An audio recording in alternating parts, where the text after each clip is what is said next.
एक बार महर्षि नारद वैकुंठ की यात्रा पर जा रहे थे। नारद जी को रास्ते में एक औरत मिली और बोली, मुनिवर, आप प्राय भगवान नारायण से मिलने जाते हैं। मेरे घर कोई औलाद नहीं है। आप श्री प्रभु से पूछना मेरे घर औलाद कब होगी। नारद जी ने कहा, ठीक है, पूछ लूंगा। इतना कहकर नारद जी नारायण नारायण कहते हुए यात्रा पर चल पड़े। बैकुंठ पहुंचकर श्री नारायण जी ने नारद जी से जब कुशलता पूछी तो नारद जी बोले, जब मैं आ रहा था तो रास्ते में एक औरत मिली जिसके घर कोई औलाद नहीं है। उसने मुझे आपसे पूछने को कहा है कि उसके घर पर औलाद कब होगी। नारायण बोले, तुम उस औरत को जाकर बोल देना कि उसकी किस्मत में औलाद का सुख नहीं है। नारद जी जब वापस लौट रहे थे तो वह औरत बड़ी बेसब्री से नारद जी का इंतजार कर रही थी। औरत ने नारद जी से पूछा कि प्रभु नारायण ने क्या जवाब दिया। इस पर नारद जी ने कहा, प्रभु ने कहा है कि आपके घर कोई औलाद नहीं होगी। यह सुनकर औरत दहाड़े मारकर रोने लगी। नारद जी भी चलते बने। कुछ समय बीत गया। गांव में एक संत मधुकरी के लिए आए और उस संत ने उसी औरत के घर के पास ही ये आवाज लगाई। संत की आवाज सुनकर वो बांझ औरत मधुकरी के लिए भोजन ले आई। दान पाकर संत ने उसे पुत्रवती होने का आशीर्वाद दिया और जैसा उस संत ने कहा था वैसा ही हुआ। कुछ समय बाद उस औरत के घर एक बेटा पैदा हुआ। उस औरत ने बेटे की खुशी में गरीबों में खाना बांटा और ढोल बजवाए। कुछ वर्षों बाद नारद जी जब पुणे वहां से गुजरे तो वह औरत कहने लगी, क्यों नारद जी, आप तो हर समय नारायण नारायण करते रहते हैं। आपने तो कहा था कि मेरे घर औलाद ही नहीं होगी। यह देखो मेरा राजकुमार बेटा। फिर उस औरत ने उस संत के बारे में भी बताया। नारद जी को इस बात का जवाब चाहिए था कि ये कैसे हो गया। वह जल्दी जल्दी नारायण धाम की ओर गए और प्रभु से ये बात कही कि आपने तो कहा था कि उस औरत के घर औलाद नहीं होगी।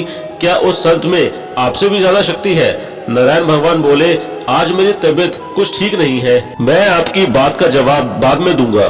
पहले आप मेरे लिए औषधि का इंतजाम कीजिए। नारद जी बोले, आज्ञा दीजिए प्रभु। श्री नारायण बोले, नारद जी आप भूल लोग चाहिए और एक कटोरी रक्त लेकर आइए।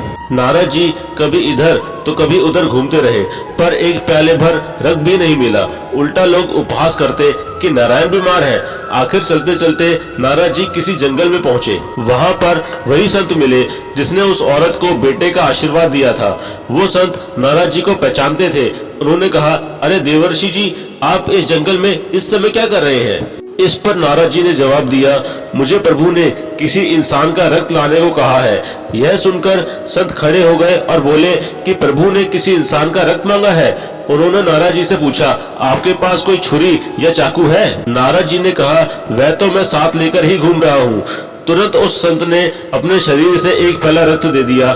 नारद जी वह रक्त लेकर नारायण जी के पास पहुंचे और कहा, प्रभु आपके लिए मैं औषधि ले आया हूँ। नारायण ने कहा, यही आपके सवाल का जवाब भी है। जिस संत ने मेरे लिए एक प्याला रक्त मांगने पर अपने शरीर से इतना रक्त भेजकर मुझे अपना ऋणी बना लिया है, जो मुझसे इतना प्रेम करता हो, क्या उस संत के आशीर्वाद देने पर मैं किसी को बेटा भी नहीं दे सकता।